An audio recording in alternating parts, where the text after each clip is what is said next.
السلام عليكم، ازيكم؟ عاملين ايه؟ يا رب تكونوا بخير.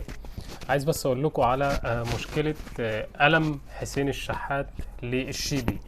ألم حسين الشحات للشيبي في المباراة، بعد المباراة كده حصل مشادة قوية جدا بين الشيبي وبين حسين الشحات، وتراشق كده بالألفاظ أو بالإيد. المهم إن حسين الشحات راح جاي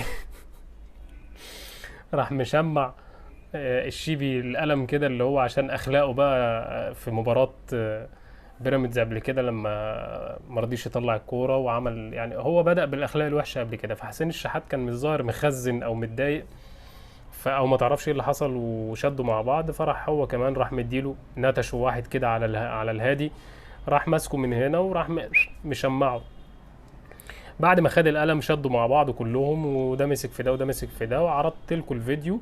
تعالى بقى ايه، بعد ما عرضت الفيديو ده هتشوفوا كمان فيديو الصلح بتاعه هو والشيبي. حسين الشحات صالح الشيبي بعد المباراة في غرفة خلع الملابس كده في الطرقة، في الممر بتاع خلع الملابس. راح جاي مصالحه وتراضوا مع بعض، وده باس ده وده باس راسه وده باسه، وخلاص وهدوا الموضوع.